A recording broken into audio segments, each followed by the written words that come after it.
Last year, my friend tagged me in a social media post saying that there were new speed timers at the mall.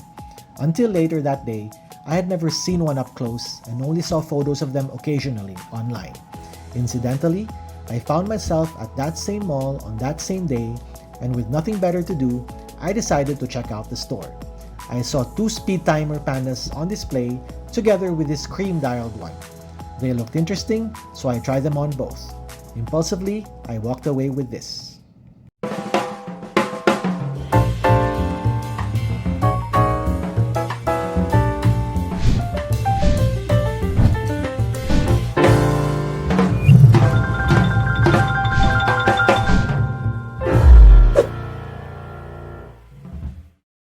What made me eventually pull the trigger, though impulsively, was the fit and feel of the watch while wearing it more than anything else.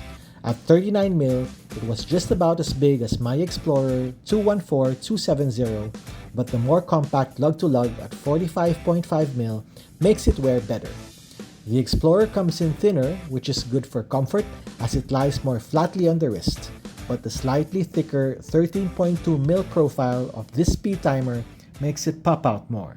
I chose this dial variant over the more popular Panda for two reasons. First, it is less common out in the wild, at least in my opinion. Second, it gives a nod to the past with its dial color. Fusing the cream color with the contemporary look of the black-coated steel bezel blends modern and vintage feels quite nicely.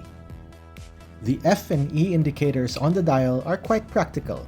Since I rotate my watches and keep them in a watch box inside a cabinet, it is quite useful to see how much juice is left in the tank whenever I grab it. Another thing I dig about the speed timer are the bracelet and clasp.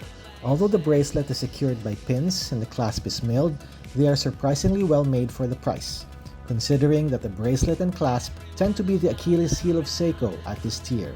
I did not feel the need to swap the bracelet out with an aftermarket option.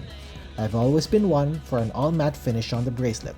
The right amount of polishing on the case sides complements its vertical brushing and the bracelet finish.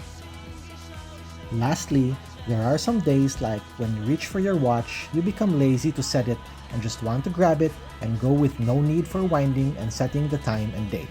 With this piece solar-powered V192 chronograph movement lasting for as long as 6 months in the dark, this becomes a possibility. And oh, did I mention that this watch kills it in the looks department? Now on to my two main complaints about this particular piece that I bought. I know Seiko is notorious for bezel misalignments, but I never thought that the misalignments could apply to the chronograph hand when at rest. The hand is off-center just to the right a little bit.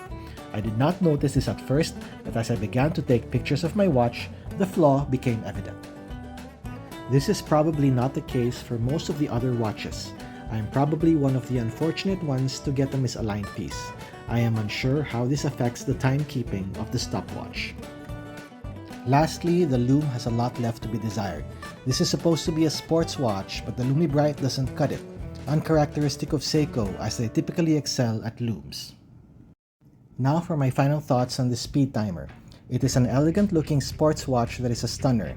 It also has a nice vintage touch to it, especially with this dial color. The fit and feel of the wearing experience and its visual presence, including how handsome it is on the wrist, were the main reasons for my purchase. The solar-powered movement may turn some people off, but it is a welcome addition to my almost all mechanical collection before this. It can also be worn in a variety of occasions because of its elegant sportiness. Whether dressed up or down, it will not feel out of place except in the most formal of settings. It is tough enough with a 100-meter water resistance rating to endure an active, sporty lifestyle, but will feel equally at ease with desk diving in the office, coffee runs at the donut shop, or a night out to town with family and friends. Lastly, it is a chronograph. There is always a place for a chronograph in one's collection.